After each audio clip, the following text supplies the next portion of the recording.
Boa tarde a todos. É um prazer estar com vocês. Estamos aqui no nosso webinar, né, de gestão de conhecimento da FNQ e hoje temos a honra, o prazer de ter conosco a Cida Hess. Então, eu vou apresentar a Cida agora. Não sei se você já está me ouvindo, consegue falar? Como é que você está aí? Ainda não estamos te ouvindo. Então, talvez o ideal seria você sair e voltar. Eu, pelo menos, não estou ouvindo, não sei, mas Eu concordo, não está ouvindo. Melhor sair e entrar novamente. Fazer o mesmo procedimento, tá bom, Cida? tá bom, te aguardamos aí. Enquanto ela não volta, eu vou apresentar a Cida. Eu normalmente peço desculpas, porque mesmo sendo um pouco mais longo, né, a gente acaba tendo que suprimir várias etapas da carreira, então eu vou ler os principais itens. Ela tem uma empresa chamada Orquestra Societária Business, ela vai explicar um pouco, ela é fundadora e CEO. Ela é nossa conselheira fiscal da FNQ, faz mais ou menos 3 meses que, né, nós estamos muito contentes. Ela atua em vários aspectos, não só de finanças. Ela é Head of Innovation and Technology do 30 Person Club Brasil, ela vai explicar um pouco sobre isso também. Ela é embaixadora da Board Academy, Instituto Capacita-me, que trabalha com a capacitação, né, a formação de conselheiros. Ela é graduada em Economia pela PUC Minas, de Ciências Contábeis, mestre em Ciências Contábeis pela PUC, doutora em Engenharia de Produção com foco em sustentabilidade. Ela conhece bastante o tema de ESG, tem um MBA em Finanças pelo IBMEC.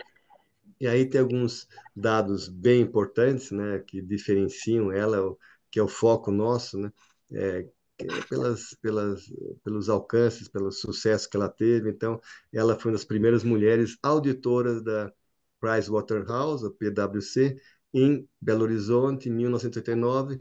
Entre 1.000 candidatas, somente 3 mulheres foram aprovadas para o programa Trainee. E, no fim, admitiu 10 profissionais, ou seja, 1% dos candidatos. Ela é a primeira mulher também CFO do Programa Prioritário de Termoeletricidade do governo Fernando Henrique Cardoso, fez parte da equipe que construiu e operou, né, a Iberitermo, uma joint venture Petrobras e Edson. Né? O projeto inicial foi da Fiat, foi conselheira editorial, né, da revista RI, coordenadora da Comissão de Finanças e Contabilidade da Board Academy, é coautora de vários livros, né, da Orquestra Societária, é a Origem e Inovação na Gestão Pública, um livro bem interessante, e é professor de finanças para conselhos da Board Academy, delegado e família. A Cida acumula uma carreira dividida em dois lados, que a gente fala da mesa, né?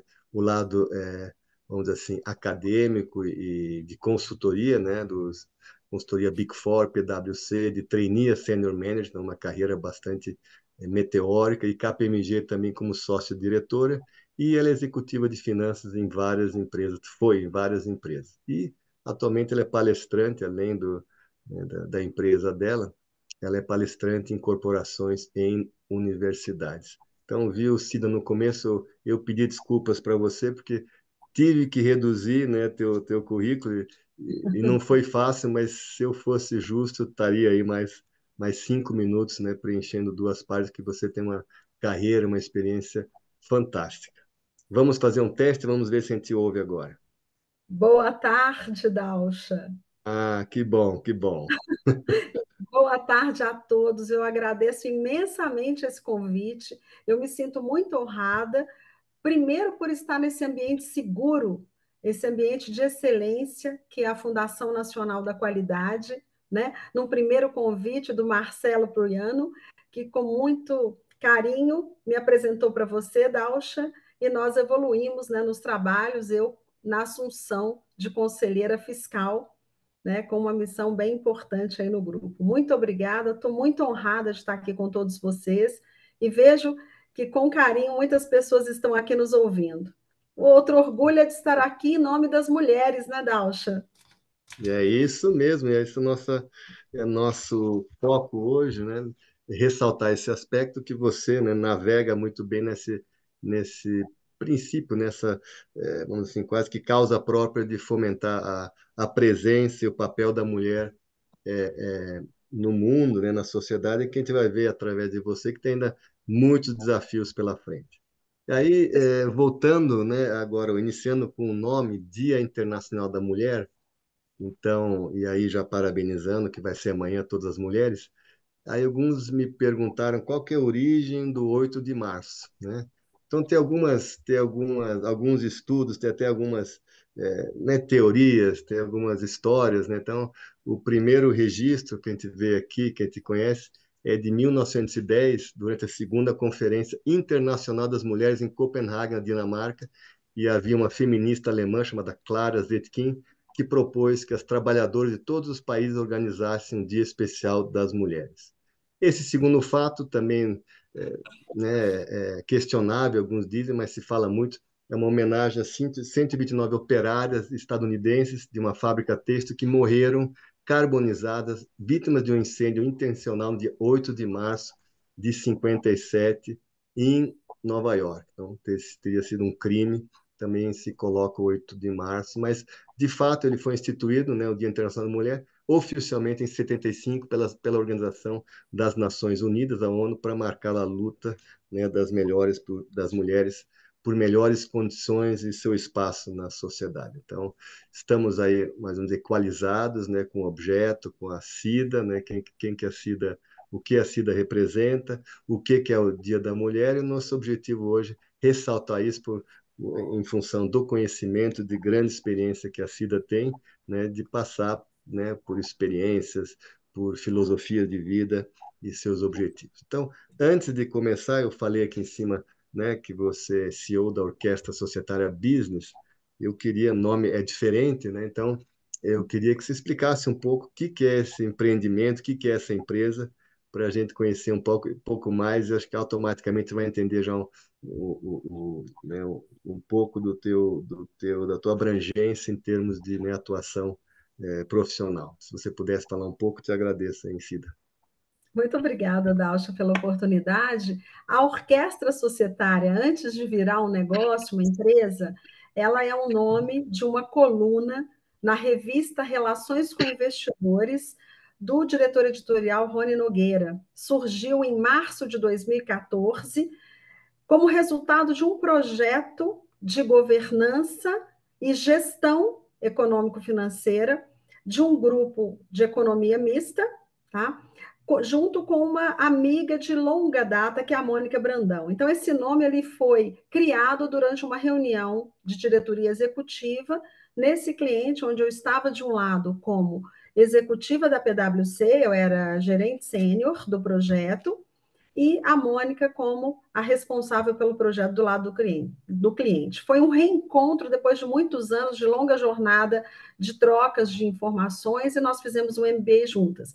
A partir da criação dessa coluna e do entendimento entre governança, gestão, nós fomos construindo o conceito, né? E é importante que a Orquestra Societária Business, ela desenvolve técnicas há mais de 10 anos com o propósito de avaliar, e mais do que avaliar, promover o desenvolvimento do modelo de gestão sustentável, que abrange, né, a capacidade de materializar, isso foi um objeto, depois de muitos anos do meu mestrado, materializar a estratégia em resultados longevos, alinhados aos objetivos de desenvolvimento sustentável e práticas ESG. Então, entendemos que a evolução das empresas, assim como a Fundação Nacional da Qualidade, que tem a maestria do modelo de excelência de gestão, com técnicas e como você bem apresentou aí no início, né, com todos os fundamentos importantes, a evolução, inclusive, para o modelo 22, nós entendemos que a evolução das organizações elas têm que ter dimensões dimensões cúbicas, que são as questões das práticas ESG, mas elas têm que evoluir de uma maneira com harmonia. Então, sendo econômica e ambientalmente sustentável, socialmente responsável e gerida eticamente, aproveitando aí o ESG, né? O Environment, Social and Governance. E esses objetivos da Orquestra Societária Business está ligado ao nível de maturidade das organizações, do modelo de gestão dessas organizações e a definição da jornada de maturidade, para que esse modelo seja realmente um modelo de gestão sustentável. Então, isso envolve uma transformação, que pode ser um fortalecimento ou revitalização do cumprimento, do comprometimento com o objetivo, né, com os objetivos de desenvolvimento sustentável, eu diria de forma mais ampla, a Agenda 2030 e as práticas ESG. Né? E para que realmente se materialize o modelo de gestão sustentável, com todas as técnicas, inclusive que a Fundação Nacional da Qualidade tem a maestria disso, é necessário ter um comprometimento e, antes de mais nada, um conhecimento. Né? O letramento, é necessário letramento, é necessário entender que sustentabilidade e ESG são práticas e são... o desenvolvimento sustentável ele requer uma combinação de ciências, não só uma ciência, a gente não fala só do disclosure das ciências sociais, mas tem ciências exatas, tem ciências biológicas, tem todas as naturezas de ciências envolvidas nessas 3 simples letrinhas, ESG, tem tecnologia e tem também conhecimento prático. Então, é uma união de esforços para que a jornada seja bem sucedida. E no Brasil, essa jornada já está sendo requerido disclosure em 2027, né, pela 193 da CVM. Então, é um trabalho muito importante para as organizações, de forma geral. E é desenvolvido por profissionais com mais de 30 anos de experiência. Nós colocamos 30, mas, olha, Dalcha está quase 40, viu? Arredondando, 3,5 é 4, né? Tá bom. Que não é o teu caso, você é mais jovem, com certeza, né? Então tá, Vamos ver a matemática da vida aí na hora que você começar a perguntar, né? Vamos ver. tá bom. Bom, a segunda questão que eu queria colocar para você, né? Você que tem uma experiência larga em conselhos, em capacitação para conselhos, né? A importância dos conselhos de administração nas empresas. Tivemos até, né, um dos entrevistados no webinar que falou especificamente sobre esse tema. E esse conceito de conselhos, né, inclusive, ele se estende, porque, de acordo com o relatório dos Objetivos de Desenvolvimento Sustentável da ONU de 2022, né, dentro desses conselhos, né, a gente consegue perceber, né, que ainda é um processo lento, né, quer dizer, a experiência tua, né, como executiva, né, você pode nos passar um pouco que o processo de participação das mulheres, né,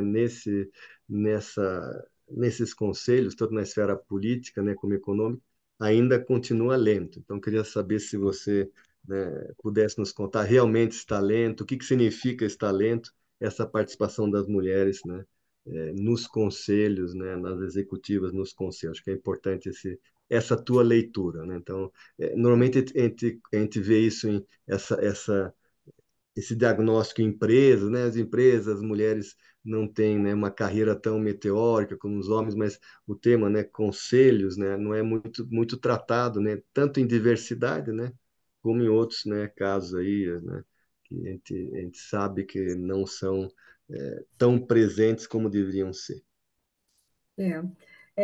Esse assunto, Dalcha, é um assunto que é tratado com muita atenção e cuidado, né, principalmente por quem está na posição de mulher. Então, assim, como você falou, estamos em passos lentos, baseado no relatório dos Objetivos de Desenvolvimento Sustentável da ONU, de 2022, né? A evolução das mulheres em posições de liderança, ela continua lenta, dadas as estatísticas, as questões dos percentuais. As estatísticas não são favoráveis. O lado positivo disso, tá? É que, ainda que não estejamos na velocidade requerida e necessária, tá, para atingimento do ODS 5, né, da igualdade de gênero, e aí está sendo transmitido para vocês uma foto, né, de parte desse relatório de Uhum, sustentabilidade da ONU, esse aí de 2023 também, mas o lado positivo que eu estava dizendo é que existe uma cadência, uma evolução desde 2013 a 2019. Tá? Então, há um crescimento e estamos na faixa de 28%, e só em 2020 não houve essa evolução. Então, era uma cadência, um constante crescimento, e já dá para ver aí que não, os percentuais não estão a nosso favor, sendo que a gente está em 2024 e 2030 é daqui a pouco, né? Então, todo esse rigor aí de políticas.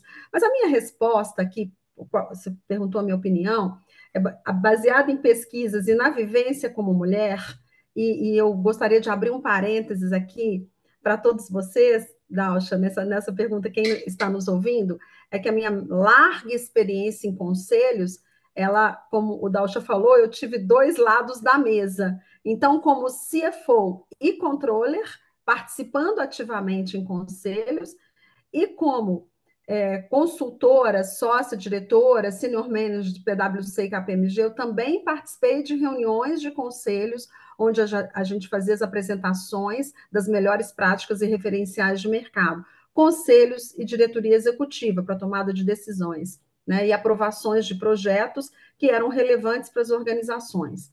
Então, assim, minha resposta é baseada em pesquisas e vivência como mulher, e ela resume-se na vontade política. A vontade política não é a vontade de ter uma lei, uma legislação específica, mas é efetivamente da implementação pública e privada da legislação que a gente já tem e que efetivamente promova a diversidade, a igualdade de gênero globalmente. Então, no Brasil, a gente evoluiu muito, as empresas públicas, elas são estudadas, analisadas, existem pesquisas, os dados das empresas com ações negociadas na Bolsa de Valores brasileira, a B3, indica evolução, tá? Não há velocidade necessária, como eu falei, mas apresentam 20% de mulheres, tá, em conselho, e isso é importante. Inclusive, existem movimentos em prol da diversidade de gênero, que deve ser encarado como uma oportunidade de diversidade também de opiniões, né, que vão promover mudanças, é necessário, às vezes, mudanças nas organizações, de opiniões, posicionamento, novos olhares para soluções inovadoras necessárias. Isso tem um movimento, né?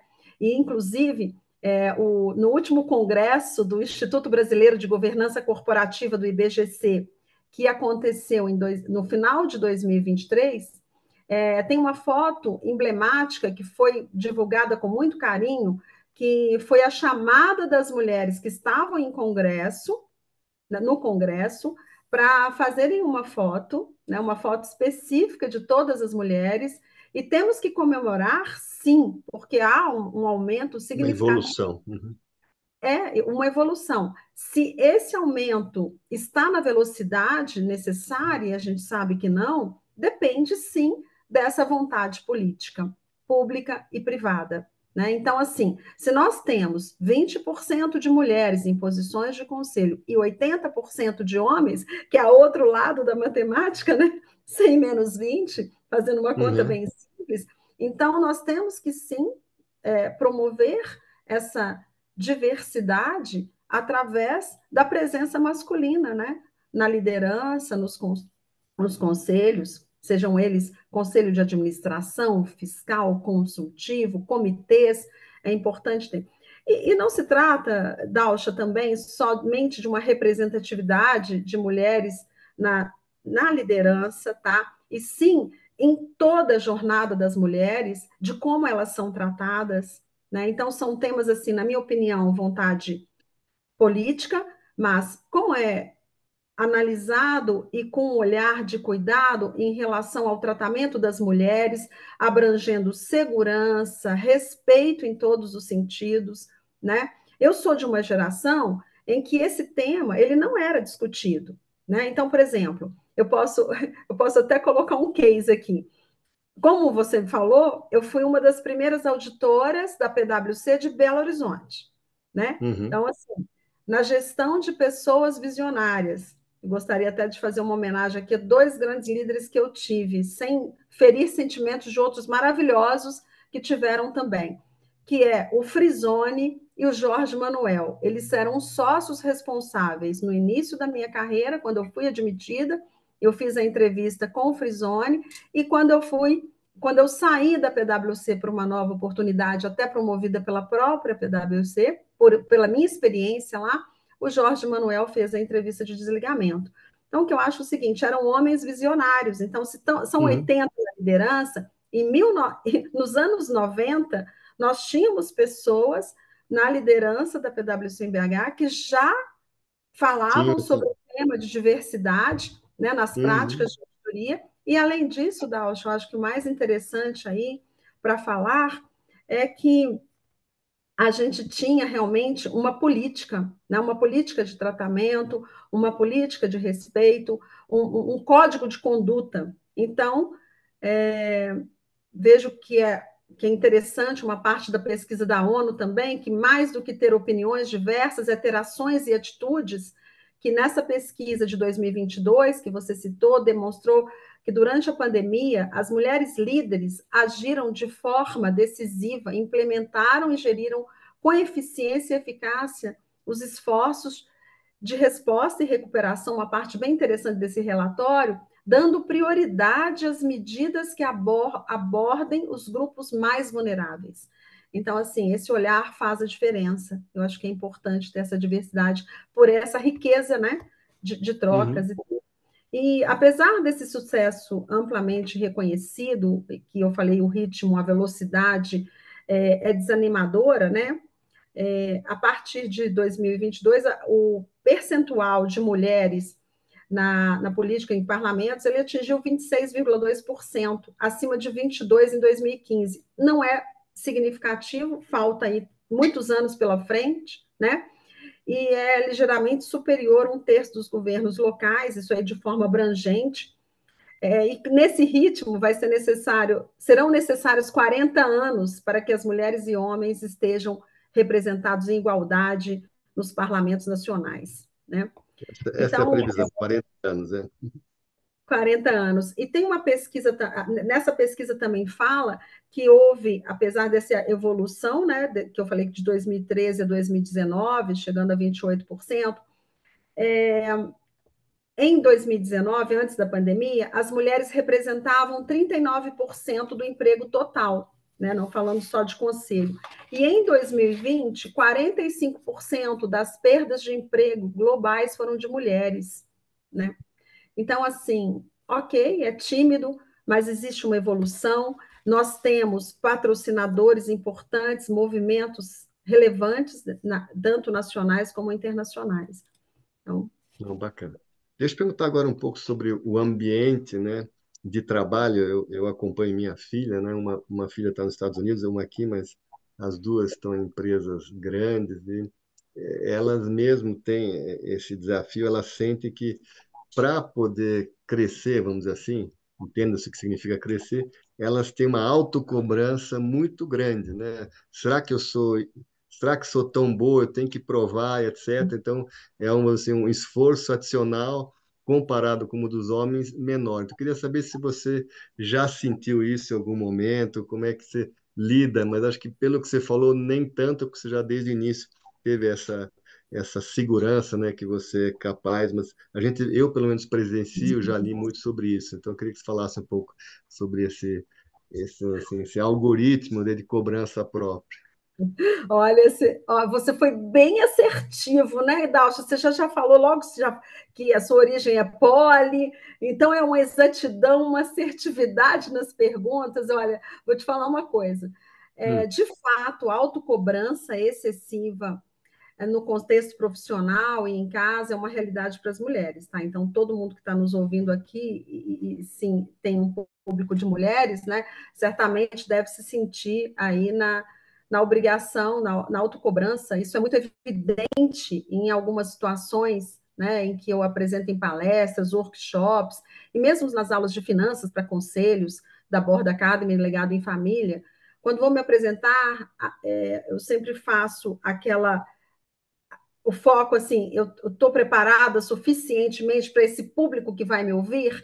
Eu tenho 35 anos de finanças, eu fui de Big Four, eu sei as melhores práticas em finanças estratégicas, eu já coloquei em prática em grandes corporações multinacionais europeias, com as melhores práticas de gestão financeira. Quer dizer, eu tenho todo o lado corporativo já vivido, implementado, com vários projetos premiados, inclusive. Então, assim, existe sim essa autocobrança excessiva, isso é fato, né? É de ter uma segurança quando eu me apresento, se eu fiz, é, apesar de ter toda essa larga experiência, apesar de ter optado por voltar para a academia para estudar em 2016, fazer mestrado e doutorado com meus 50 anos, imagina, né? Então, em 2016, com 50 anos, eu tinha um sonho, mas eu vou falar disso mais para frente, porque eu acho que tem uma parte da academia importante, né, para a gente compartilhar, mas tem que estar preparado. E as mulheres com as quais eu convivo, elas estão muito preparadas, elas têm uma excessiva autocobrança por excelência e formação acadêmica e vivência prática. Então, assim, tem alguns currículos de mulheres, inclusive eu entrevistei, junto com Mônica Brandão, para a revista RI, Relações com Investidores, nós implantamos um projeto no meu doutorado de jornada ESG, inclusive ele foi o nome dado ao projeto, foi na primeira entrevista com Olga Colpo, que é uma referência de sócia, atualmente aposentada, da PwC, na parte de Change Management, People and Change Management, e ela simplesmente falou, é uma partitura que está sendo escrita, é uma jornada, e as mulheres, sim, elas, quando estão se preparando, ou já estão preparadas, é sempre uma autocobrança excessiva se estou realmente apta para assumir determinada posição. E você pode fazer, Dalcha, inclusive pesquisas suas próprias, porque eu vejo que você tem um olhar de cuidado na sua carreira, né, durante a sua interação no mercado como executivo, você sim se preocupou com isso, não como uma política, né, mas em ação, né, de ter realmente essa diversidade no seu grupo de trabalho. Então, quando a mulher chega a concorrer para uma vaga de liderança expressiva, ela realmente está preparada. Né, quando nós mulheres, eu vou me incluir aqui, chega para assumir uma posição com tudo ticado, sabe aquele checklist? Checklist completo. Então, isso existe, essa autocobrança, eu sinto e sinto em quem está como pares, quem está acima, quem está chegando lá, com uma preocupação muito, muito grande, inclusive em programas de mentoria que eu dou de forma voluntária para mulheres empreendedoras e para mulheres que já estão empreendendo e para conselheiras, de uma forma geral, eu vejo que existe sim. Será que eu estou preparada? Essa é uma pergunta recorrente, tá? Para todas as sessões de mentoria, de conversas, inclusive eu também sou mentorada, né? Então eu também faço essa pergunta. Então, essa preocupação existe Legal. sim. Obrigada por ter feito essa pergunta. Eu vou continuar essa pergunta, porque antes de você, né, abrir, ser CEO da Orquestra Societária Business, você passou por uma série de empresas, você citou duas consultorias, também outras empresas, mas eu queria saber de você, né, você já tinha essa, como você falou, essa responsabilidade, essa independência, mas eu vou até usar uma palavra que eu ouvi de você esses dias, né? Se você, onde você passou, né, ou na maioria das partes ou não, se você se sentiu acolhida, né, nesses ambientes. Então, eu queria que você explicasse um pouco o que você entende por ser acolhida, né, e responder a pergunta se você foi ou não acolhida. Acho que é interessante essa visão tua de, né, de ser acolhida. Olha, providência divina, e vou chegar lá porque eu estou usando essa palavra, eu tive a oportunidade de iniciar a minha carreira assim, com uma acolhida máxima, né? A escola que eu dei exemplo aí, como trainee, eu entrei na PwC, do lado de um lado da mesa, que é na frente do cliente, como auditora, consultora, senior manager, sócia diretora de uma Big Four, o acolhimento e o preparo do capital humano é máximo, né? Então, assim, a gente não é avaliado pelo gênero, pela raça, né? Pelas escolhas pessoais de cada um. A gente é avaliado pela capacidade que a gente tem de uma orquestração pessoal entre né? Conhecimento, habilidade e atitude. Eu acho que isso, de certa forma, beneficiou para ter muita coragem de encarar qualquer ambiente, mesmo que eu estivesse segura no ambiente de Big Four e não tão segura em clientes que poderiam não estar tão avançados na gestão de lógico. pessoas e talentos Uhum. e também na diversidade de mulheres, né, com diversidades. Por exemplo, então, poderia até citar um ambiente que não era hostil, mas era um ambiente despreparado, de pessoas líderes que não tinham a noção de que auditor também pode ser mulher. Então, por Uhum. exemplo, nós fazíamos inventário físico, isso era fato, não tinha ajuda da tecnologia, a gente contava peça, eu fiz a auditoria em grandes empresas, em todo o processo produtivo das empresas, então, literalmente, ir para o chão de fábrica e fazer o inventário físico normalmente com uma equipe de 15 pessoas da PwC e do cliente muito mais, porque eram galpões, eram uma cidade de indústria, né? Uma montadora, imagina quantos galpões tem. Eu, de cabeça, falo que eu visitei 9 galpões no inventário físico e por amostragem, né? Claro, mas o mais importante para todos que estão ouvindo é que eu era a única mulher nesse mundo de homens. Em nenhum momento eu me senti constrangida, né? Então, isso é um exemplo. Por que eu vou contar isso? Porque na hora que eu pedi para o rapaz que estava responsável em me encaminhar para, em base de teste, onde eu ia fazer os testes de amostragem do inventário físico, eu pedi para ir ao banheiro. E isso acionou a fábrica inteira. Não tinha banheiro feminino para mim em menos de 3 quilômetros, tendo que pegar um carro.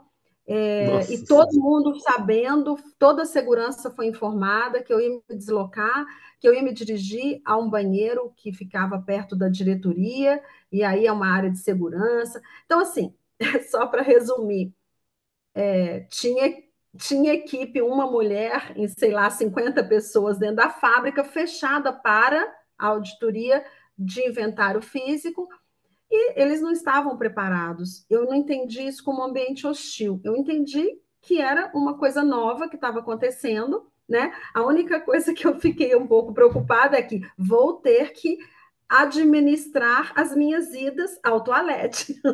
Elas vão ter que ser anunciadas com antecedência.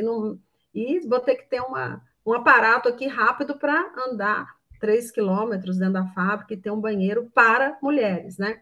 Porque Com não isso era um você ambiente. passava sede quase o dia inteiro, certo? Como é que Você é? não Ah, tomava sei. água, por isso não tomava água, nem suco, nem nada. Não, não, não. Se possível, nem comia, né? Brincadeiras à parte, né? Para sobreviver nesse ambiente.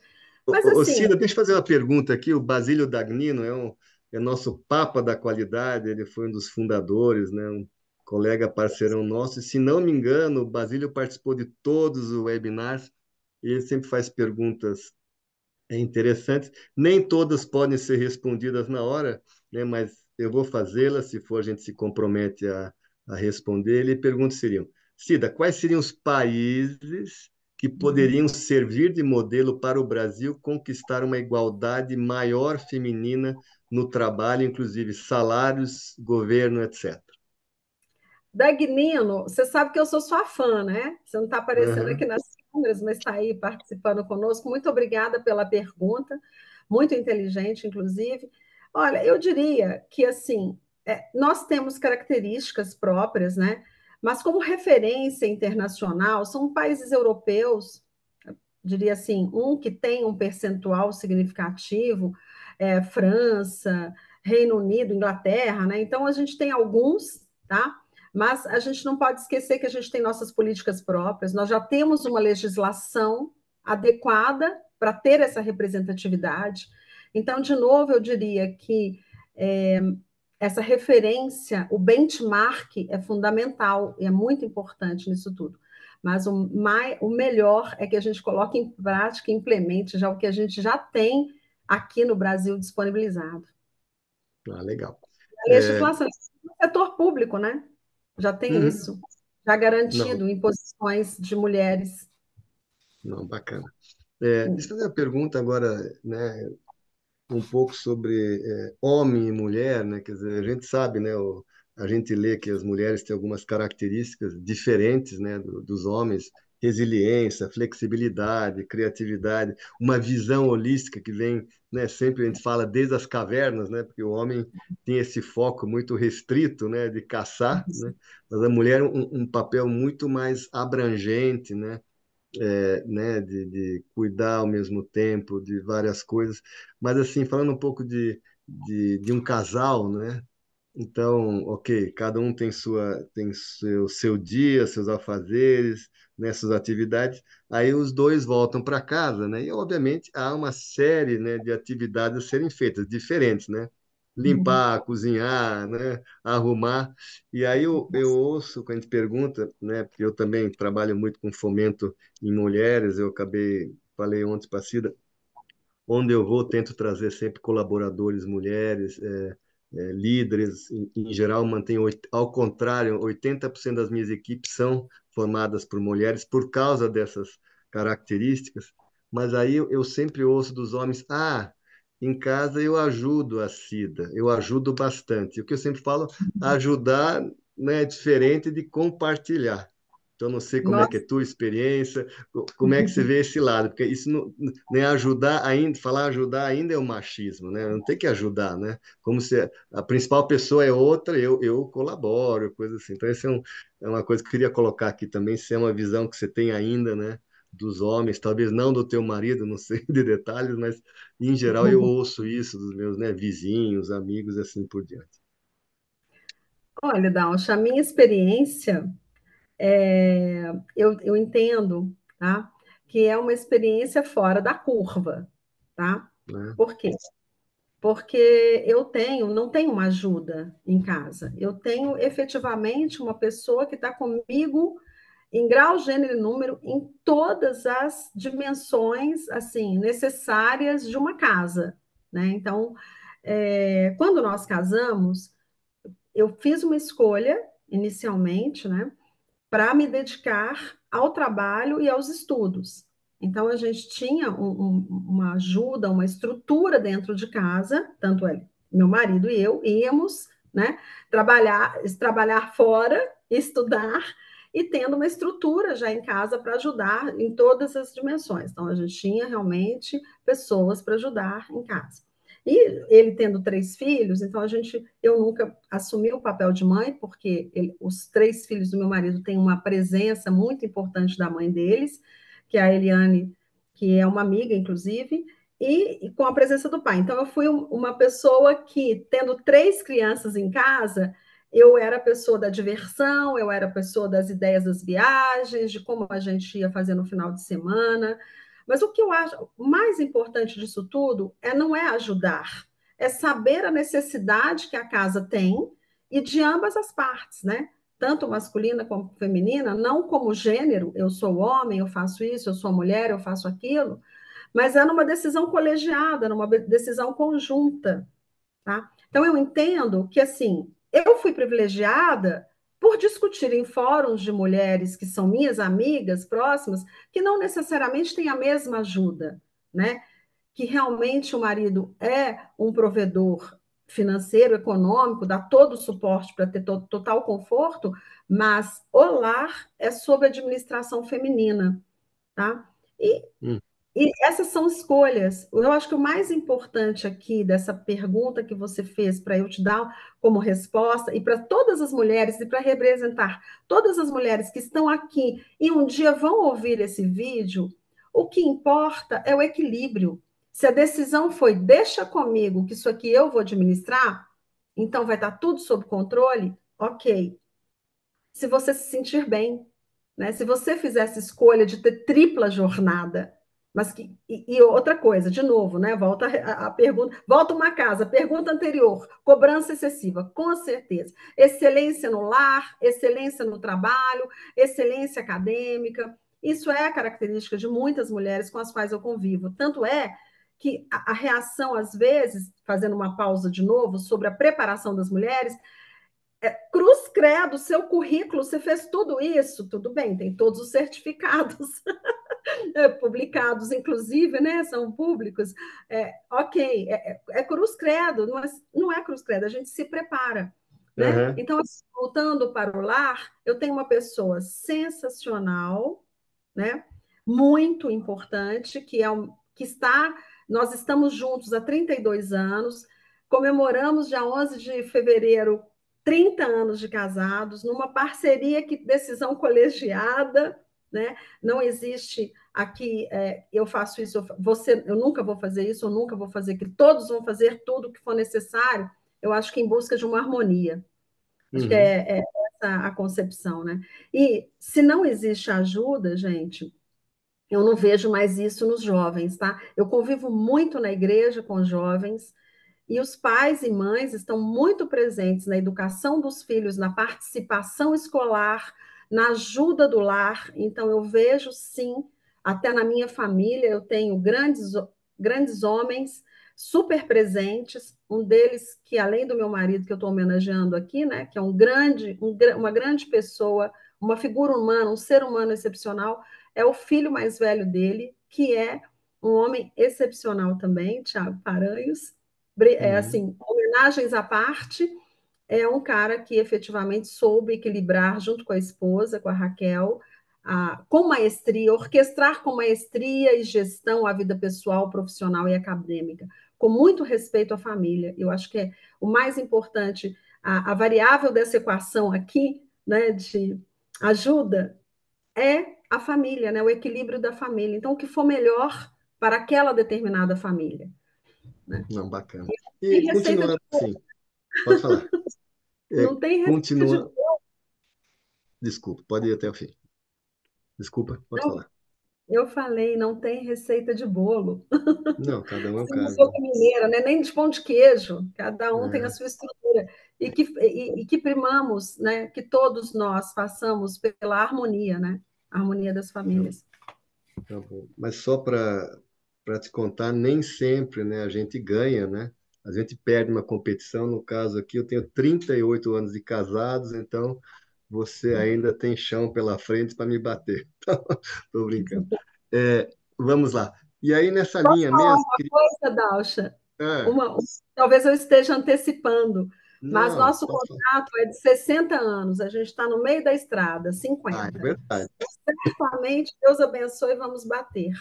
Vamos nessa. Então, aí continuando, eu queria introduzir um elemento chamado filho, filho ou filha, né?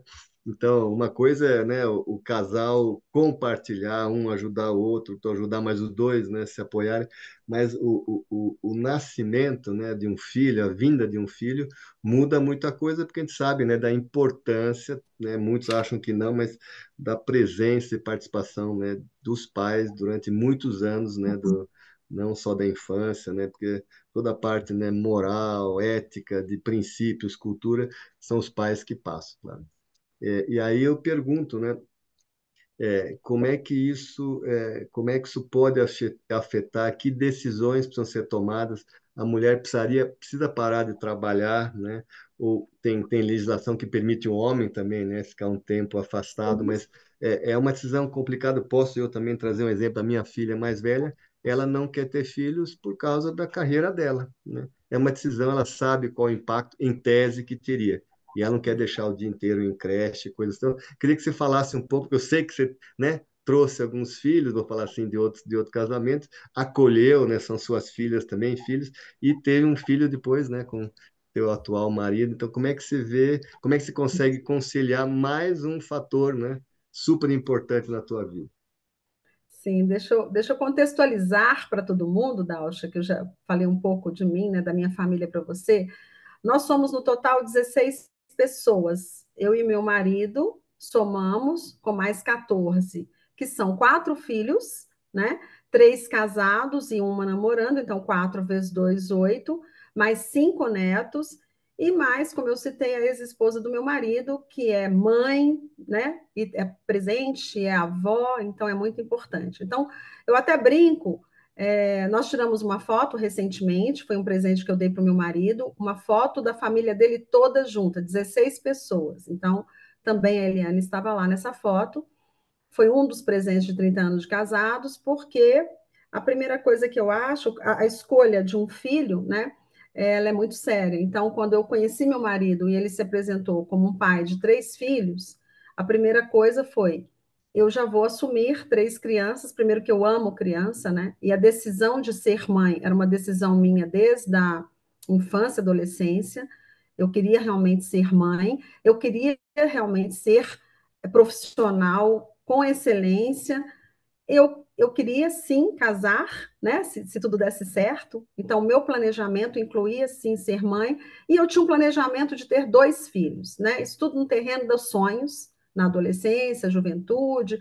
Quando, na adolescência, comecei a namorar e depois, amadurecendo e tudo, 2 filhos. Quando eu conheci meu marido, eu já cortei o planejamento familiar meu de 2 para 1, 50% de redução, porque eu teria 4 filhos.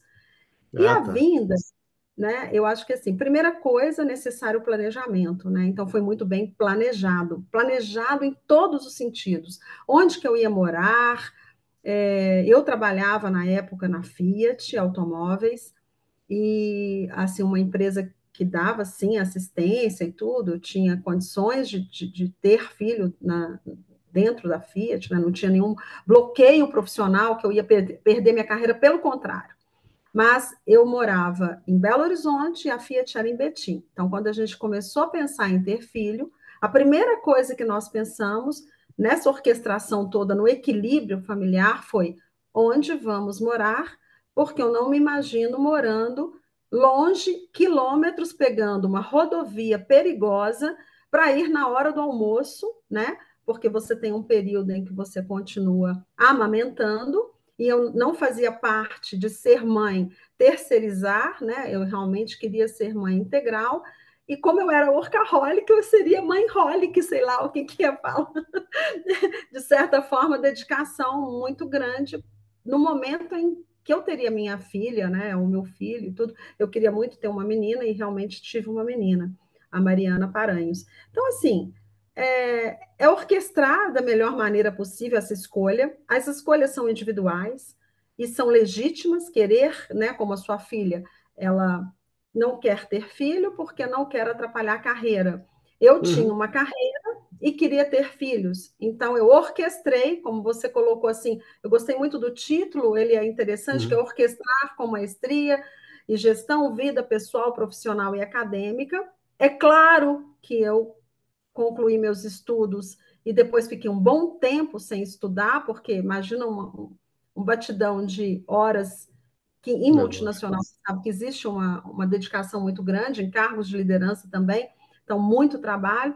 E a decisão disso tudo foi assim: vamos fazer um planejamento, e é o que a gente faz até hoje, né? Como planejamento, o que é melhor para a família, sendo que, desde sempre, no namoro, no noivado, estava claro que eu não pararia de trabalhar, mas que eu seria, sim, uma mãe presente, que eu passaria por todas as etapas de cuidado pré-natal, de conhecimento de como iríamos fazer para a gente fazer a gestão de todos. 4 filhos, imagina, né? Primeira coisa é mudar de casa, porque não cabia a 4ª filha. Então, para um novo apartamento. Então, tudo isso eu acho que façam de escolhas pessoais e familiares, colegiadas. A gente sempre brincava, né? Decisão colegiada, o que nós vamos fazer? Mas foi pelo equilíbrio. Como ficar mais perto da empresa, onde qualquer coisa que acontecesse, além de poder, né? Eu que era workaholic, Dalcha, ninguém acreditava que eu ia ser mãe, tá? E ninguém, assim, mãe no sentido de que horas que vai caber um filho na vida Uhum. da Cida? E quando eu engravidasse, talvez eu não saísse de licença maternidade. Então, só para deixar bem claro, eu acho que orquestrar tudo isso é muito importante. Preparar durante 9 meses para sair durante 5 meses, que eram os 4 meses de licença maternidade, e mais os 20 dias de férias, talvez não foram 5 meses, foram 4 meses e 20 dias, mas foram vencedores importantes para estar focada como mãe, e também depois, né, orquestrar com maestria, amamentar 1 ano e 6 meses, que ninguém também acreditava. Nossa, a Cida não vai dar conta. Dei conta, Uhum. sim. Então, hoje as empresas estão investindo em sala de amamentação, Na minha época não Uhum. tinha, então meu marido, que nós decidimos morar perto da empresa, meu marido, ele simplesmente levava a nossa filha e eu tinha que amamentar dentro do carro Legal. estacionado da empresa. Mas eu acho que assim, não tem de novo receita de bolo, pão de queijo, Cada vamos um falar é. disso. Cada um é um, mas principalmente uma decisão em conjunto, em prol dos filhos, né, do melhor para eles. E a decisão de sempre trabalhar foi justamente para trazer o melhor, né? Dar Não, condições legal. para que eles realizassem os sonhos deles, né? E Uhum. também sendo mãe. Que bom que isso deu certo, né, Dalton? Tá dando, 30 Que anos. legal. Que bacana. Bom, nós temos mais um minuto, mas eu vou atrasar um pouquinho, então vamos estender essa entrevista, está sendo muito legal, muito bem, muito elogiada aí. Então, eu vou fazer uma pergunta, tenho duas perguntas que me vêm à mente. Você falou um momento, você citou, né, um trabalho na igreja, então eu queria saber, dentre esses vários momentos, né, profissional, família, etc., como é que cabe o tema da espiritualidade dentro da tua vida, né? Ela é importante, tem tempo, como é que você, né, usa esse tempo, em que momento, né? Então, queria ouvir um pouco de você também esse aspecto. Isso é muito importante, essa pergunta, porque todas as suas perguntas me remetem a uma palavra única, equilíbrio, né? E a espiritualidade é super importante, não preciso fazer muitos esforços para as pessoas deduzirem que eu sou católica, apostólica, romana, praticante. Eu tenho um grupo na igreja, eu frequento a igreja Nossa Senhora do Rosário da Pompeia aqui em São Paulo e a igreja Jesus Eucaristia em Vargem Grande Paulista, onde decidimos morar, a gente fica entre São Paulo, Vargem Grande e Belo Horizonte, onde decidimos morar pela pandemia, né? Na época da pandemia, viemos para a floresta, literalmente um condomínio cercado de verde, animais silvestres. Mas, focando na religião, essa decisão foi uma decisão de ensinamento, né? Como referência, eu tenho a minha mãe, que é muito religiosa, muito católica e muito, assim, rigorosa, né? Chega a ser, eu diria assim, muito exigente com todas as questões da religião católica e, e formar grupos dentro da igreja, né? Então, fazer um serviço, eu acho que é muito importante, tendo todo esse trabalho corporativo, familiar, mas fazer os trabalhos voluntários necessários dentro da igreja, na questão de fazer parte de pastorais, a gente faz parte, já fez, pastoral da acolhida, pastoral do batismo, o grupo de jovens, então, eu acho que é muito importante, né, que haja um equilíbrio de escolhas. Eu sou católica, você pode ser espírita, o outro pode ser adventista, né? Todos.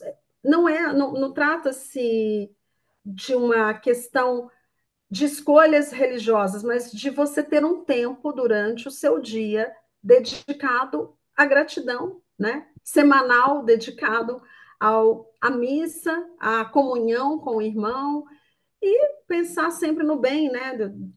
Nos ensinamentos. Então, eu acho que o pessoal está bem pungente aí nos melhores países para referências de melhores práticas, então nós estamos falando de religião. Mas, nesse momento, eu digo que realizar trabalhos voluntários que transformam a vida das pessoas, que salva vidas na questão da espiritualidade, eu tive muitos exemplos práticos, é muito importante. E eu faço parte, a gente tem um grupo chamado Guerreiros em Cristo, que tem reuniões recorrentes para estudo da palavra, eu acho que é uma escolha minha, né? Assim como pode não ter nenhuma religião. Mas o importante disso tudo, a equação disso se resume na palavra amor. E no nosso relacionamento, a gente prega na igreja, no encontro de casais com Cristo, a ajuda adequada, você falou de ajuda, né? Uhum. Ajuda adequada, amorosa. Eu criei o Triple A aí do relacionamento entre homem e mulher na igreja e tudo. Então, nós temos grupos de jovens, graças a Deus, a nossa filha. Eu sei que a gente tem algum momento da vida que a gente fala, fica de mal com Jesus, né? Não quer ir mais na igreja, eu falo direto com ele. Os católicos têm essa questão de. Nós temos, né, os nossos encontros dominicais, a gente fala da palavra, da partilha, da comunhão, né? do abraço da paz, então tem tudo isso aí. Mas tem em algum momento da nossa história, e aconteceu comigo, a gente briga um pouco, alguma coisa que aconteceu que você não sabe da explicação por que aconteceu, muitas vezes a perda de um ente querido, de um amigo, de um familiar, a gente, não é possível, isso não podia acontecer, por que Jesus deixou acontecer isso? Deus, onde estava você nessa hora? E existem alguns afastamentos, mas é importante que a gente esteja sempre conectado com essa questão da parte que você falou, espiritualidade, independente da religião, é muito mais, né? Muito mais, vai muito mais além de uma escolha, né? Não, E esse bacana. amor, eu estou vendo que a Rosimeire, eu não sei se é Santana, mas Rosimeire está dizendo que o mandamento maior do cristianismo é o amor. Deu um pop-up aqui na minha sala. E esse é o meu mantra, tá, Dalcha? E aí, de vez em quando, as pessoas assustam, porque eu sempre mando bom e abençoado dia, bom e abençoada tarde, noite, uma mãozinha posta, um coraçãozinho. A pessoa, meu Deus, o que é isso? Um coração, estou recebendo aqui. Mas é o amor que a gente tem que espalhar aí pelo mundo, para um mundo melhor, né? Não, legal. Deixa eu passar para a última pergunta, mas antes, não sei, talvez os matemáticos, ou mesmo não matemáticos, devem estar intrigados porque eles começaram a somar, né, quantas horas precisa ter um dia para uma pessoa fazer tudo isso que você faz, tudo isso que você narrou. Então, deve chegar algo em torno de 200 horas por dia e não cabe nas 24. Então, não, tô brincando aqui. Então, fiquem tranquilos. Graças a essa orquestração, né, Cida, você consegue, né, otimizar, priorizar, fazer tudo isso. Mas para finalizar, né, o Dagnino perguntou aí sobre quais seriam as referências e benchmark. Queria fazer uma pergunta para você, que, claro, você é esse exemplo, você atua, mas com certeza existem outros exemplos, né, exemplos de mulheres, né, que têm esse papel, que fomentam, né, esse papel da mulher na sociedade. E todos nós temos referências, né? Na administração a gente fala benchmark, né? Mas vamos falar de referência. Quer saber quem é na tua vida, né? Quem que é tua referência, quem que é, não sei, uma profissional, uma pessoa da família, quem que você considera, né, o teu benchmark, se eu puder falar assim, que você quer, você usa como exemplo e você quer chegar lá. Olha, eu não quero ferir sentimentos, Dalcha, porque durante a minha vida, e hoje está muito mais evidente o lado profissional, né? Estar em conselhos, e recentemente entrevistei 12 mulheres maravilhosas que eu acompanho a carreira e convivi com algumas delas e vi o sucesso. Referência para mim é a minha mãe. Tá? Isso é muito sério, tá? E eu escrevi até alguma coisa, queria que ela estivesse assistindo, mas por questões dela ter 83 anos, quase 84, não saber mexer muito em tecnologia, eu não estou com ajuda lá em Belo Horizonte, tá? Mas vai Mas estar a minha gravado, aí um dia você mostra para ela no eu celular, vou não se mostrar, preocupe. se Deus Uhum. quiser. Minha mãe é minha referência como mulher de verdade, por ser uma pessoa que me inspirou a ser religiosa, incansável na realização dos meus sonhos. Tá? Ela, independente, uma coisa que é muito forte nela, de ensinamento, é que, independentemente das inúmeras portas fechadas e obstáculos que eu pudesse encontrar, eu fui formada a ser uma pessoa que acredita na força do trabalho, né? Do honesto, digno, ético, sempre com pensamento coletivo, no bem-estar coletivo. Isso é muito forte na minha mãe, né? E principalmente a começar pelos estudos. Então, para você estar preparada para estar com tudo isso aí pronto, você tem que ter realmente uma bagagem muito boa de estudos, pelo conhecimento, pelo respeito, começando o respeito aos professores, né, aos iniciais, nunca esquecer as origens, que nós somos. Eu nasci em Belo Horizonte, junto com meus irmãos, nós somos 6, então uma família grande, difícil até, né, de orquestrar, né, mas origens do interior de Minas Gerais, da cidade de Conceição do Rio Verde, é de lá que eles são, meus pais, e que Uhum. vêm de famílias de imigrantes, então são italianos, portugueses, alemães, uma bela mistura, né, com aí, claro que se quem ainda está ouvindo e todos os que estão aqui participando, é uma culinária sensacional que gerou aí essa união de 3 nações, e junto do Brasil, né, com a culinária mineira. E ela sempre fala uma coisa que é o seguinte: porta na cara, porque ela é uma referência, né? É uma oportunidade de me preparar melhor e bater novamente para explicar melhor meu objetivo, meu projeto, e se for necessário, para obter tudo que for necessário para obter uma resposta positiva, né? Então, assim, Uhum. uma das coisas de ensinamentos aqui que a gente tem várias características que são referenciais de mulheres, mas a resiliência com propriedade e autoridade sobre o Uhum. assunto. Então, foi uma coisa que ela sempre falou: olha, não dá para chegar brincando, você vai bater na porta, você vai ter que explicar, você vai, né? E eu aprendi muito desde pequena, uma coisa que eu acho que foi por isso que eu pensei em colocar isso aqui para gente, neste encontro para o Dia Internacional da Mulher, que eu aprendi com a minha mãe desde pequena, quando diversidade não era uma palavra de moda, é simplesmente uma coisa, diversidade dentro de casa. Então, imagina, mãe de 6 filhos, professora de um grupo em uma comunidade carente de crianças especiais, com Ó, limitações motoras, cerebrais, com diversos tipos de debilidades, né? Assim, necessidades especiais. E o que acontecia? Nas férias não tinha colônia de férias para essas crianças. E muitas vezes a colônia de férias ela era em casa, não programada, né? Mas aquelas crianças, elas vinham lá das suas comunidades e batiam na porta da minha mãe. Então a gente tinha essas crianças na nossa mesa, muito bem acolhidas, né? Com uhum. impacto inicial, claro, a criança que está vendo uma outra criança diferente, né? Assim, que realmente é um ensinamento de diversidade na mesa. Então, o que me faz ser uma pessoa diferente hoje, de ser Legal. uma pessoa inclusiva, né? De ser uma pessoa que não faz nenhuma discriminação. E são ensinamentos sensacionais, né? E um outro também que é de ajudar, ajuda é imediata. Quando alguém te pedir uma ajuda, não espere estar preparado economicamente e emocionalmente ou qualquer preparo necessário para ajudar. Ajude imediatamente.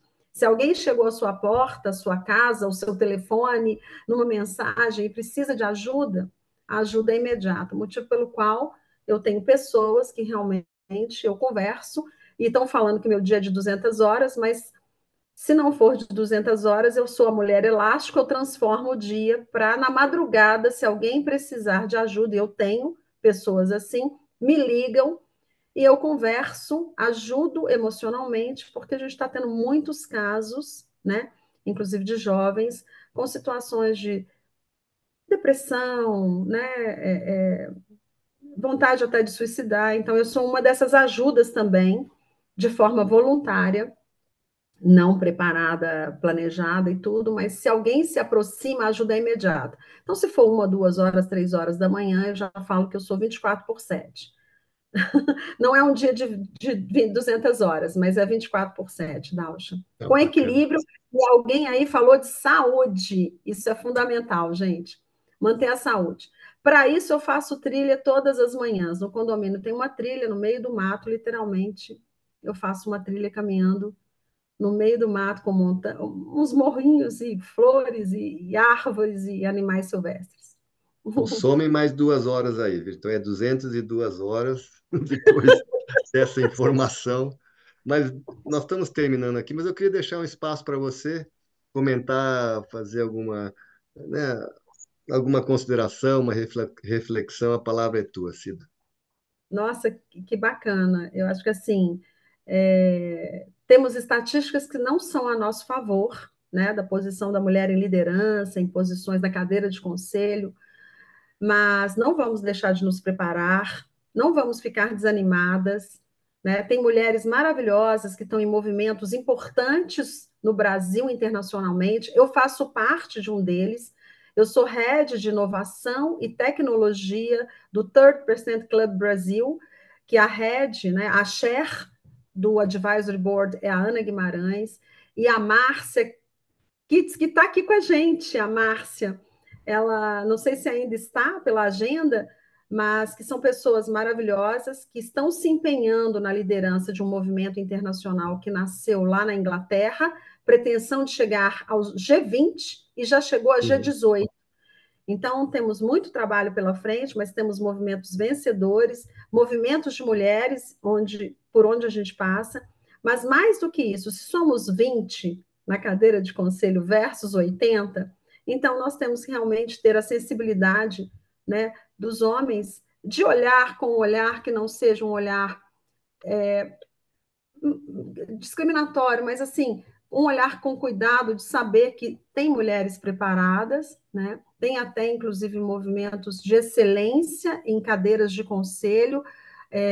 A Board Academy tem isso, a Sampo tem um direcionado para mulheres, né? Tem outros movimentos, por exemplo, na época das eleições, um movimento político, Pula para 50, da Luísa Trajano, que foi um movimento bem interessante, isso já está previsto no setor público, né? A presença feminina, a diversidade de gênero.